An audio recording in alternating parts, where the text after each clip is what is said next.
All right, I want to finish a few points on Parshas Chukas, which we did not do. I want to do Parshas Chukas, and there are 3 points I want to get to here, and then hopefully we'll start Parshas Balak. Those who are watching, if anybody is watching, remember the Shidduch investigation questions for parents are available. These are $12 if you PayPal me at my email, Dovid B. Kaplan. B is in baseball, basketball, badminton, Dovid B. Kaplan. These are Shidduch investigation questions for parents for checking out Bachrim in Yeshiva to ask the right questions and get the right answers. And for those who have kids who are learning Gemara, you can helping your son succeed in Gemara. These are also $12. You can PayPal me if you're interested. I'll send it to you, send you the file. You can PayPal me at Dovid B. Kaplan. Dovid, B is in baseball, basketball, badminton, and busted bridges in Baltimore. Kaplan, Kaplan, at Gmail. All right, so first of all, we have 3 points I want to get to here. Point number 1 is if you take a look, we didn't speak at all about Moshe hitting the rock, which is one of the central themes over here. And if you take a look at page 842, the people are complaining about thirst. Miriam dies, that we spoke about. And then on page 842, Moshe Rabbeinu, it says 4 lines from the bottom. Vaydaber Hashem al Moshe lemor, kach es hamata, take the staff. V'hak, everybody got chumash? Take it, make sure everybody's got chumash. Kach es hamata, take the staff. V'hakel es ha'eda ata v'Aharon achicha, v'dibartam el hasela, speak to the rock, v'einehem, v'nosan meimav. Yotzei l'mayim min hasela, to get water out of the rock. V'ishkisa es ha'eda v'es bi'irav, and you give water to the people and to their animals. So Hashem clearly says, take the staff and hit the rock. Now, there's a tremendous amount of discussion here about what happened, why it happened, how it happened. I just want to make 2 points here. You'll research it on your own by look at the commentaries, but there are a couple of points we want to get to. Vayikach Moshe es hamata b'ifnei Hashem, kasher tzivah. Moshe takes the staff. And Vayakilu Moshe v'Aharon es hakol b'ilpnei hasela, v'yomer lem shimu na hamorim. Listen, you rebels. Hamin hasela zenotziv lachem mayim. Do you think we could get water out of this rock? You probably think we can't. Vayore Moshe es yodo vayachas hasel b'ateo pamayim. He hits it twice. Vayetzu mayim rabim v'teish leido v'iram. So water comes out. So Hashem says, speak to the rock. Moshe hits the rock. Needs an answer why. Vayomer Hashem al Moshe Aharon yan lo emantim bilak tishein le'bnei Yisrael, since you did not sanctify me in the eyes of Bnei Yisrael, lachein lo savios hakol hazel ha'aretz asher nazad lehem. You're not going into the land of Israel. That's what the Torah says. Okay, what's going on here? So idea number 1 is that the rock originally was hit. When they first came out of Mitzrayim, Hashem said hit the rock, and he hit the rock. Now, hitting the rock, if you know anything about sleight of hand, right? You know these guys who do sleight of hand. So they do all sorts of interesting things. As soon as they make physical contact with you, if they ever touch you, so then obviously they're doing something. I don't know what they're doing because they know the tricks. If they're not touching you, it's much more impressive. If they're distant from you and they could get something, get your wallet out of your pocket without touching you. But as soon as there's any sort of, as soon as their hands get involved, they know the tricks and therefore they can deceive you. When it comes to faith, if you hit a rock and get water out of it, it's pretty impressive too. You hit a rock, you get water out of a rock, like getting money out of your congregation. The story this rabbi says the rabbi gets up in shul, he says to the people, he says, listen, we need to build a new wing for our shul. And I've got some good news and some bad news. The good news is we already have the money. The bad news is it's in your pockets. Right? So to get to get the money out, story the guy calls the lawyer, the guy from the Jewish United Fund. He says, Goldstein, our records show that you're earning upwards of $850,000 a year, and we haven't gotten a donation from you this year. He says, your records also show you that my mother's a widow living on her own. Your records also show you that my sister's a single mother raising 4 kids. Your records also show you that my brother's a disabled Vietnam veteran. And if they can't get a dime out of me, what makes you think you will? so you're going to get water out of the rock, and to get water out of the rock is not so easy. Okay, but after all this time in the desert, the Jewish people their level of faith in God has increased. And therefore, you're now at a level where I could show you that you don't have to do anything physical. In other words, the physical represents the human endeavor, the human effort. You don't have to do anything physical. All you got to do is have faith in God, daven, pray, and theoretically in that way you could get a response from God. Moshe Rabbeinu, for his part, feels, how did all this start? It started with the Jewish people complaining. The Jewish people were complaining. Moshe Rabbeinu felt at a certain level, if you're complaining, you're not at that right level where we can speak to the rock and produce. You're not holding by the correct level of faith. Faith is an infinite, there are many different levels of faith. And you're not quite at that level, therefore I have to resort to hitting the rock. That's idea number one. Idea number two is that the commentaries say, speaking to the rock symbolizes, hitting the rock, it symbolizes the idea that sometimes in life you'd like to influence somebody. It's not working. You've tried everything. You tried influence, you tried talking to him, you tried inspiring him, says Rabbi Moshe Feinstein, don't give up. Keep talking. Just keep talking. Don't say the wrong things though. You have to say the right things. But never give up on anybody. Even by talking to people, you never know what's going to come in. You never know what's going to make the breakthrough. And therefore, it could be as obstinate as a rock. Sometimes you find people when it comes to studying Torah that they're not interested. With children, by the way, you should know that when it comes to children in your house, when you're raising children, parents have to know, keep talking, not harshly and not negatively.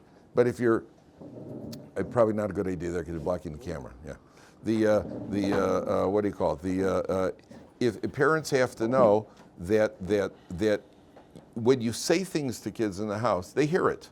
They may not always do it. They don't implement it. Adults don't either. But you talk as you talk and you tell kids what the right thing is, what the right. You encourage the children, but keep talking. The Stipler used to say, when your children are young, learn Musar with them.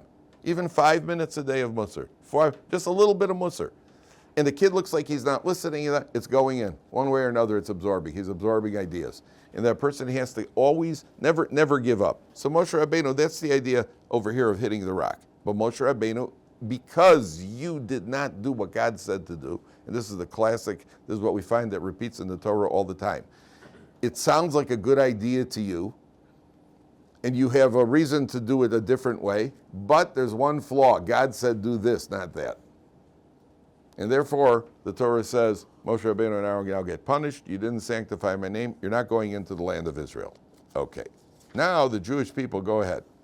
Move a little further. The Jewish people want to go through the land of Canaan. And here there's something very puzzling. Those of you who are in the Yaakov, you heard me say this, but this has to be pointed out. The Jewish people on page, what do you call it? Where is it? Page 846. So they send a message to the king of Edom. Now, if you remember, Edom is the Esav empire, right? So they send a message to the Edom descendants of Edom that they want to go through the land of Edom. And they make them a generous offer. We're going to buy food from you. We'll buy water from you. We'll buy everything you want. We're going to give you money. And then the Torah says, if you take a look, pick it up 6 lines from the top. Nabra na b'artzecha, let us pass through your land. Lo navor b'sado v'kerev, we're not going to go walking through your fields and vineyards. V'lo nishte mei be'er, we won't drink well water. Derech hamelech nelech, we'll go by the regular route. Lo nita yaminu smol asher navor gvulecha. We'll walk through the main thoroughfare and we'll pay for what we buy. We'll buy water, we'll buy produce, we'll buy everything from you. Just let us walk to go through your land. So what does Edom say to him? Vayomer lov Edom, lo savor bi, you may not pass through me. Pen b'cherev eitzei likrasecha. Because if you do, I might greet you with a sword. Now, if you stop and think about this, that makes no sense at all. We're offering you to come through, and we're offering to pay. Now, there are one of two responses. There are two responses. One response is, yes, come on through, and we'll all make some money on the deal. And response number two is, no, don't come through, otherwise we are going to attack you. But to say, well, if you come through, we might attack you. Well, make up your mind. It makes no sense to attack, especially if you're going to be making money. So why are they saying we might attack you? What does it mean, we might attack you? The answer is that, at least one of the Mepharshim says like this. If you were Edom and the Jewish people are willing to come through and improve the economy, what would you say? Especially if you're running for president, what would you say? Yeah, come on in. Why not? What can it hurt? And number one. Number two, you're armed. They're not armed. They got a bunch of women and children with them. What do you think they're going to do? What, the kids are going to chase you around saying Asher Yotzar? I mean, what are you afraid of over here? What could they possibly do to you? Women are going to hit you with their tichels? What are you worried about over here? And yet Edom says, no, because I might attack you by the sword. What do you mean you might? Either you will or you won't. The answer is, what was the bracha of Yitzchak to Esav? Remember the famous Yaakov steals the bracha, and then Esav comes back and he gets a bracha. So what does Yitzchak say to Esav? What are the words? Al charbecha tichya. You'll live by the sword. You'll live by the sword. That's the bracha of Esav, which becomes Rome. Isn't Rome, the Malchus she'ena hogenes, right? Rome. But they're the ones who started military strategy, right? They were the formations and everything. They lived. Now, the bracha should be, you live by the sword. It should be, you'll conquer by the sword. You'll conquer by the sword. Why is it you live by the sword? You conquer by the sword. You'll live by the sword. Most people live. You could die by the sword too. The answer is that it's not only what they're going to do militarily. Live by the sword means your excitement in life is the sword. That's what really gets you going.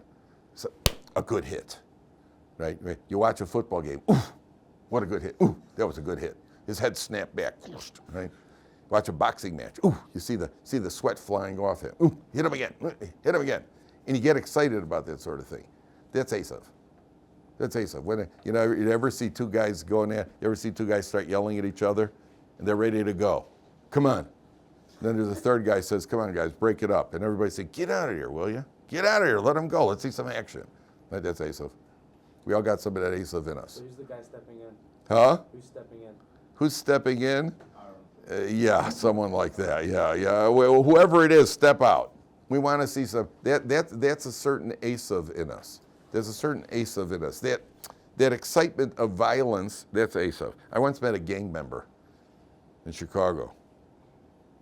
I mean, you meet funny people when you're in prison. But I met a gang member. So he was a Jewish guy. He was actually a Jewish guy. So basically, he was a member of a gang. I don't remember what was he. What it was? How do you do? I still haven't got it. But my wife said this one's easier, right? She said, "What's it? The Crips?" How's that? Like that? Yeah. She said she would definitely be one of the Crips because it's easier. It's just easier. It's easier than doing what do you call it? The guys were explaining to her Shabbos, the Bloods of the Crips. She said, "Oh yeah, I would definitely. That's easier." So I met this guy as a gang member. I don't know so I asked him what they do like for entertainment, like on Saturday nights. So he said to me, they'll chase this, they'll go there, the bars, this, that. And then he says, and sometimes we'll have a rumble. And his eyes lit up when he said they'll have a rumble. That got him excited. That already got the blood pumping. What that means is when they say to Edom, we want to come through. You know what Edom is really saying to the people? They're saying to the Jewish people, logically, we should let you come through. Logically, you should come through and we'll all make some money on it. You know what the problem is? I don't know. Sometimes we just lose control. We'll come out with you, but we might attack you with the sword. Why? Because for no good reason. Well, you never hit your brothers for no good reason. You and your brothers have nothing to do. You never went and started beating up on your brothers. If you have sisters, forget about it. Them you lock in a closet, I know. But the brothers, what do you do? You never just walked up to your brother for no good reason and just gave him a punch? Or he did it to you, it never happened. It happened all the time, especially if I had nothing to do and he was doing something that looked like fun. I'm going to let that go. I once came up to my brother, and I flicked him on the back of the ear real hard. So he gets up, he starts chasing me around, had me in the corner. And I was a big chicken. And he comes up to the corner like that. I said, you can't hit me. So why not? I said, it's revenge. I figured I'd appeal to his religious sensitivities. So he looks at me and he goes, it's not revenge. I'm starting from new. And proceeded to pound the daylights out of me. It's revenge. No way, that's revenge by any. Penbacher, I might come on and attack you with the sword. What do you mean you might? I might. I can't control. I don't know. I might lose control. This is it. I want to tell you something. The guy told me in the Gulf War, we're going back, what was that, 91? People were watching the Gulf War on TV.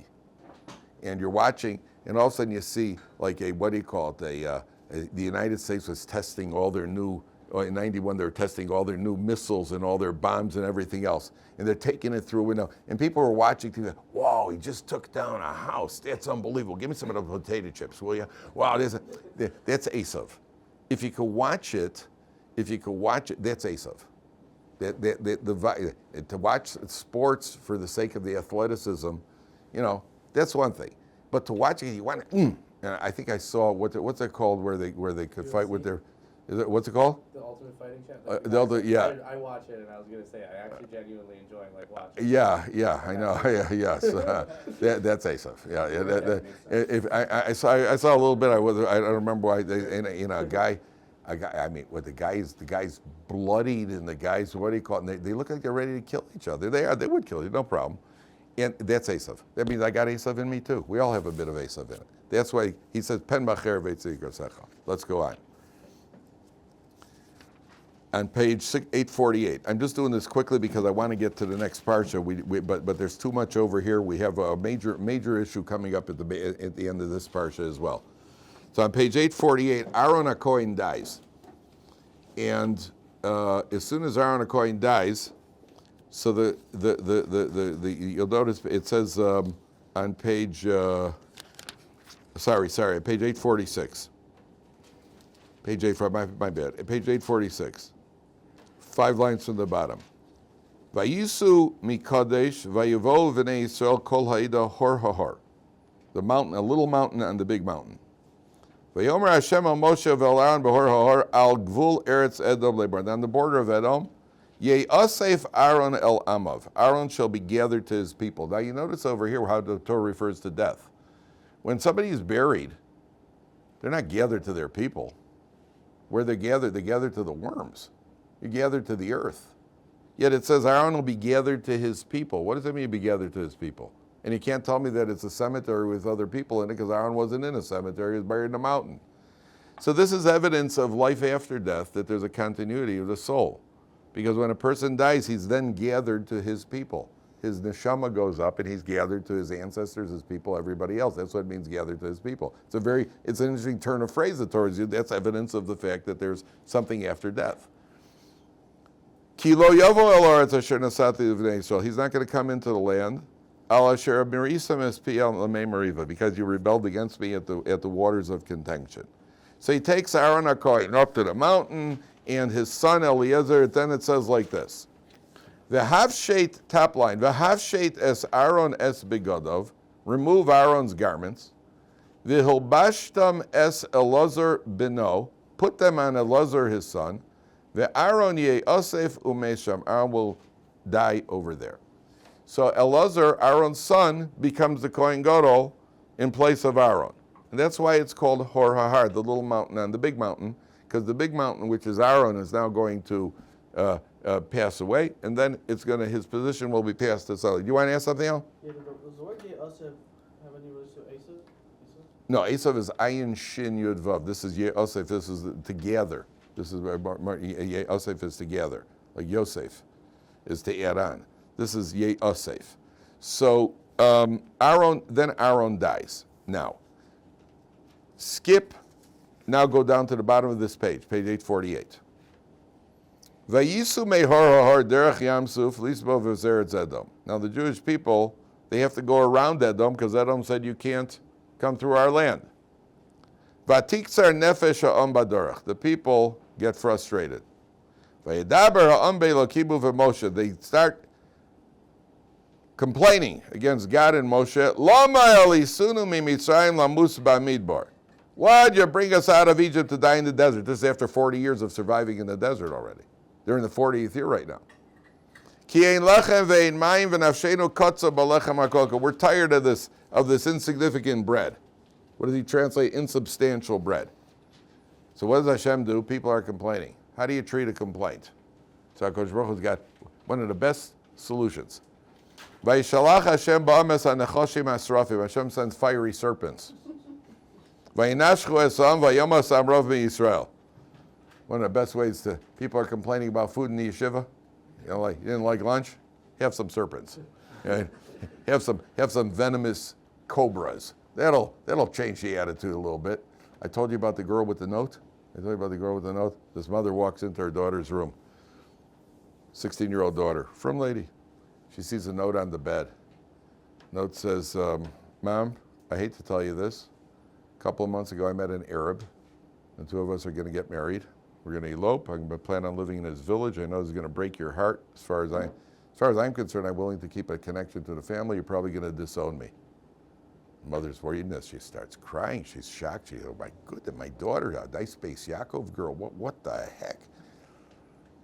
Then she sees the bottom, says, P.S. Mom, I'm just kidding. I just wanted you to know there are worse things in life than my report card, which you will find in my top desk drawer. So I wish I would have thought of that in high school. So then about an hour later, she gets a text message from her father. Your little joke wasn't so funny. Mommy had a heart attack. She's in the hospital on a respirator. If you want to see her again in life, you better get down to the hospital within the hour. P.S. I'm just kidding. I just wanted you to know there are worse things in life than the beating you're going to get when you come home today.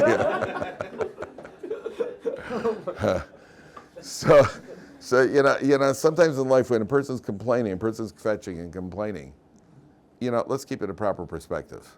Sometimes a person's upset about something, then you find out something about, boy, oh boy, now it's not so bad. All of a sudden you find out, you hear something happen or something could have happened, or you had a near miss, all of a sudden other things aren't so bad. And there's a rule, I want to tell you, we have a rule in our house. When somebody is disproportionately upset about something, that means that's not what's really bothering them. If somebody forgot to cap the toothpaste and somebody gets all hitsed about it, well, nobody cares, right? It's only toothpaste. In the grand scheme of things, a tube of toothpaste, another $2.50 isn't going to set you back that much. That means something else is bothering you. If your kid, statistically, I have no doubt that 4-year-olds who put ketchup on the wall or in their sister's hair, their higher percentage will get spanked on the day that the stock market is down than on the day that the stock market is up.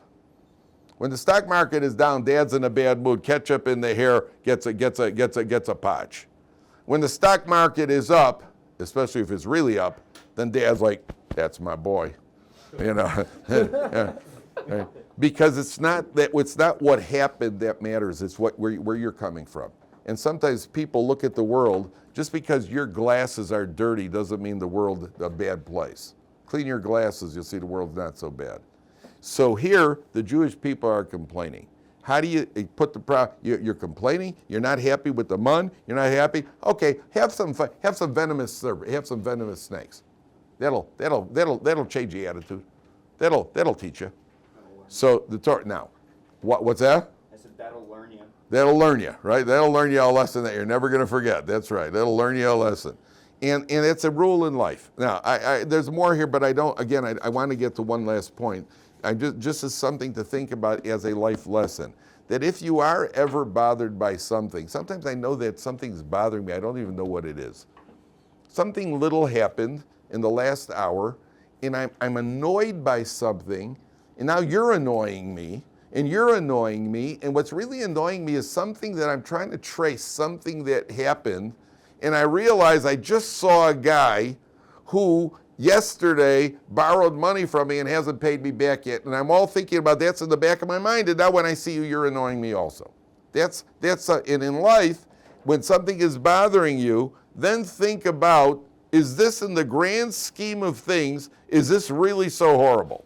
Is this really such a terrible thing in the grand scheme of things? And that's what the Torah is teaching you over here. You're complaining, it could be a lot worse. Obviously, you don't say that to somebody else. You never say that to other people. When somebody's complaining, you say, well, it could be, unless it's your kids or people you're responsible to educate. Somebody who's in pain, who's in real pain, you don't say to them, well, it could be worse. Somebody who's in real pain sometimes just needs a little bit what they call empathy. But when somebody's kvetching for the sake of kvetching, somebody's just complaining for the sake of complaining, then you have to help them get a proper perspective. I think somebody came to,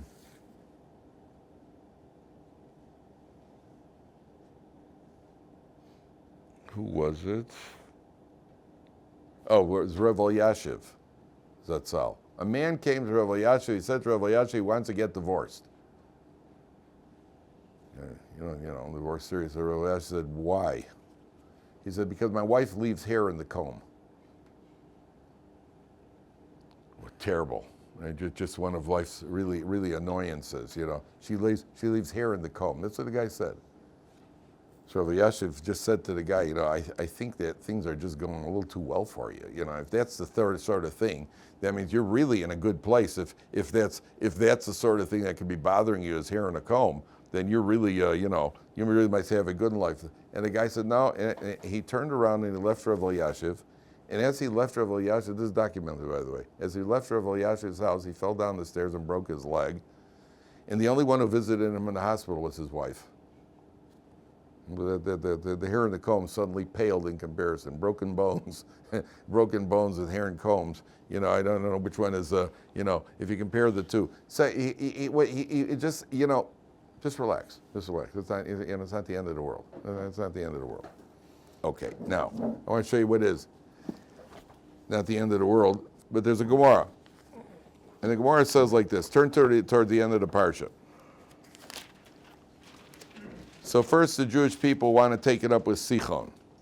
And then on page 854, these are the last two kings before they're about to go into the land of Israel. And on page 854, 7 lines from the bottom. Vayifnu vayalu derech ha-Bashan, the Jewish people turn and they go by the way of the Bashan, which is somewhere in the Golan.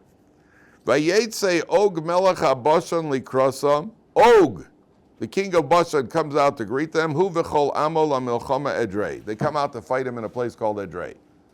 Vayomer Hashem el Moshe al tiro. So don't fear him. Don't be worried about Og. Don't be afraid of Og. Ki biyodcha nasati oso v'eskol amo v'esartzo. I'm going to turn him up and deliver him into your hands. So Hashem says to Moshe, don't be afraid of him. And why should Moshe be afraid of him? Take a look at Rashi. Left column, 6 lines from the bottom. Al tira oso, don't be afraid of him. Everybody see that? If you find it, please show the person next to you. Left column, 854, 6 lines, and Rashi, 6 lines from the bottom. Al tira oso, don't be afraid of him. Shehaya Moshe yorei leilochem. Moshe was afraid to fight Og. Shematamod lo zechuso shel Avraham. Because Og had a merit which was connected all the way back to Avram Avinu. Shenemar vayovo hapolit. The refugee got out of the war, and he came to tell Avram Avinu that his nephew Lot had been captured. Who was this refugee? Who Og? Shepolat mina Rephaim. He escaped the Rephaim. Shehiku kedar laomer, etc. So Og melech ha-Bashan, he's the king of the Bashan. And Og is the last barrier before they go into the land of Israel. God says to Moshe, you don't have to be afraid. Well, Moshe Rabbeinu should be afraid. You could split seas and you could bring down 10 plagues. Well, you got to be afraid of one human. Ooh, what's he afraid of? He's afraid of his merit. Og has some sort of residual merit all the way dating back to the time of Avram Avinu. What was it? Because when the kings kidnapped Lot, Og managed to escape from the battlefront, came back to Avram Avinu and said, by the way, they captured your nephew. They took your nephew captive. What was Og's motivation? He wanted Avraham Avinu to get killed so he could marry Sarah because she was beautiful. That's what the Torah says. Hold for a second, Israel. Now, we know that Og was a giant. And how big was Og? How tall was Og? So listen to what the Gemara says. The Gemara says, the Gemara in Brachas, the Gemara says like this.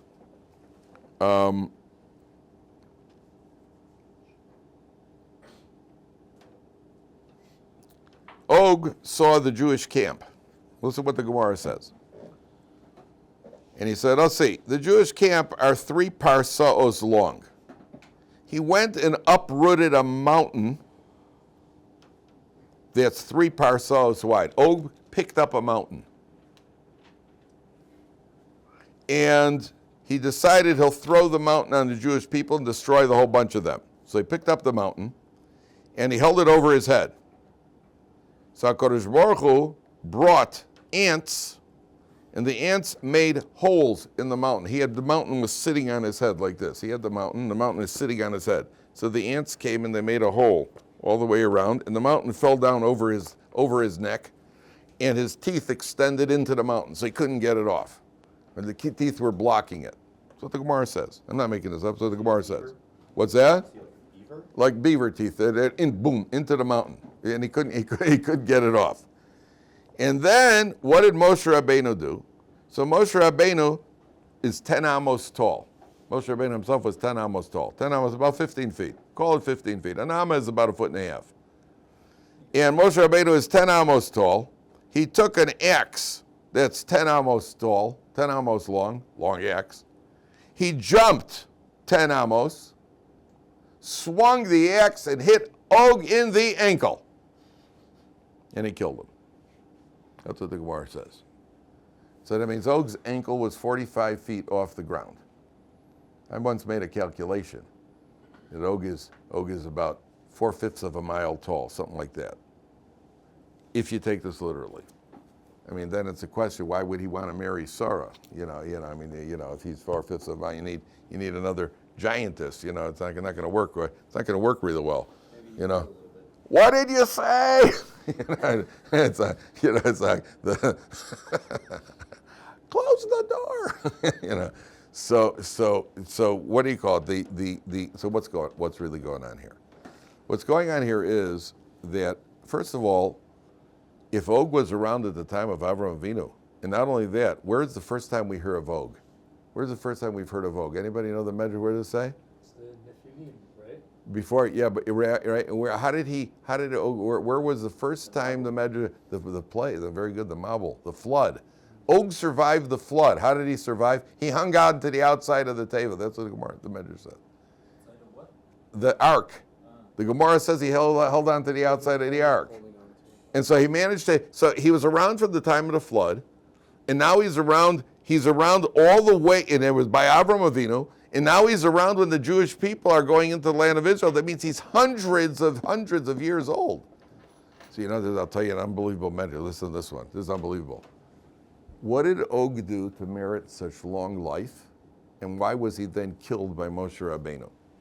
What did he do to merit such long life? He told the. That's the merit that he has in general. Right. That's what Moshe Rabbeinu is nervous about. But that merit is not enough to get you to live so long. He happened to live long, and the Moshe Rabbeinu was married about that merit. What was the merit? So the Medrash says he came to Avram and Sarah. He said, the two of you are beautiful like a tree alongside a brook. You ever see these pictures of a tree by the brook? One of these cards that they send in the greeting cards where they charge you way too much. And there's a tree and a brook, and it says something like "thinking of you," and then you give it to your mother for Mother's Day, thinking of you. The tree, for that compliment, he was given long life. How do you like that? For encouraging, building somebody up, you could actually merit long life. People always want to figure out, what can I do to live long? Well, try complimenting somebody. Try building somebody up, try encouraging. Why was he killed? Because his next sentence, he said to them, the two of you are beautiful like a tree alongside a brook, but you don't produce fruit. For that dig was decreed that he's going to be killed. Now, what's going on here? He picks up a mountain. The forefathers, Avram, Yitzchak, and Yaakov, are referred to as mountains. That means picking up the mountain over his head symbolically is the merit, that's the merit that he has for having called on Avram Avinu to go save Lot. That's the mountain. The ants represent the Jewish people. Where do they have any sort of ability to do anything? Their mouth. That's the tefillah of the Jewish people, the prayer of the Jewish people. So the ants carve a hole in the mountain. That means there's a flaw in his merit. What's the flaw? The flaw is his teeth sticking into, what do teeth represent? Teeth represent your own personal pleasure. That means what he did for the mountain, which is Avraham Avinu, was for his personal interest because he wanted to marry Sarah. That's the flaw. So his teeth dig into the mountain. What does Moshe Rabbeinu do? Moshe Rabbeinu himself has his own merits, his 10 amos. He takes the axe and he jumps 10 amos. The axe represents the Jewish people, and the 10 amos represents the forefathers. Moshe Rabbeinu calls on all three of those merits in order to jump up and hit Og in the ankle. And Og dies. Now, let's say he is that tall. You have a problem with that, Medrash? He hit him in the ankle and he died? I mean, a guy, if he's that big, if he's 300 amos high and 100 amos wide, hitting him in the ankle, he won't even feel it. Like a mosquito bite. How does that kill him? How does that kill Og? The answer is another life lesson. Anytime we have an issue in life, do as much as you could possibly do. The maximum that Moshe Rabbeinu could do is to jump up and hit Og in the ankle. Remember, Moshe Rabbeinu himself was in a wicker basket, and who rescued him? Batia Bas Paro's daughter. She went down to the water, and what happened? She stretched out her hand, and what happened? Her hand stretched, right? Her hand stretched. According to one opinion, I think it was 60 amos. The basket was, her hand stretched, it's interesting. Now, let's think about this. Let's say that clock is off by 5 minutes. I decide to adjust the clock. Now, one of two things happens. I'm sitting here and I go like this. And my hand doesn't reach it. Right? What would your reaction be? You go up to Rabbi Geffen and say, "Can we talk to you?" So I'll tell you something about Kaplan. Yeah, I think there might be an issue over here. A psychedelic drug, something, right? And what if my hand did stretch? All of a sudden I stretch out my hand and I'm fiddling with the clock. Then what would you do? Well, if you were smart, the first thing is you put your hands right on your wallets. That's the first thing you would do, because I could reach around the room now. So the first thing you do is you protect your wallet. The other thing, but there's a bigger question. Let's say my hand would stretch. It never stretched before in my life, ever. What made me think it would stretch now? I went, and it stretched. Why would it stretch? It never stretched before. Why should it stretch now? So what was Basia, in other words, Gemara logic. What was Basia Bas Paro thinking? Mimanavshach. If her arm never stretched, so then what makes you think it's going to stretch now? And if it doesn't stretch, you're going to look like an absolute fool over here. So what was she thinking? The answer is, listen, there's a basket over there. There's a baby crying. He's in the Nile. He could get eaten by a crocodile, by a hippopotamus. The water could overwhelm him. He needs to be saved. What do I do to save him? Do the maximum you can. Try. Make an effort. The most I could do is stretch out my hand. Then you'll see if HaKadosh Baruch Hu is going to help you or not. All right, it's never, by me so far, my hand has never stretched across, to rescue the credit card from the clutches of my wife as she's heading out the door. As much as I'd like to, that hasn't happened. But, and I wouldn't even bet on it. But you make the effort. That's what the Torah says. You're being attacked by Og. You have no choice. Og is attacking you. Do whatever you possibly do. So Moshe Rabbeinu jumps up and he hits him in the ankle with the axe, and the axe kills him. What are you going to ask, Israel? You said he was a refugee. With his size, he could destroy the entire city. Right. So when the Gemara talks about Og being this size, often it's some sort of allegory, And here the commentaries talk about what the allegory is. He's picking up a mountain over his head. I mean, honestly, it's symbolic that he has some power, and which is why God says to Moshe Rabbeinu, don't be afraid of Og. Because Moshe Rabbeinu is afraid of that merit. That's how, you understand? And this is a merit from thousands of years, hundreds of years ago. So you don't even know. We don't know. We do a mitzvah now. We don't know what the extent of that mitzvah is. We don't know what that merit is. A person could do a mitzvah now, and then you see, because he did a mitzvah now, one of your grandchildren they succeeds in something. One of your grandchildren who was in a life-threatening situation is saved because of mitzvah the person did that. All right. Thank you. All right, we'll start. Where do you go? Start Bullock tomorrow.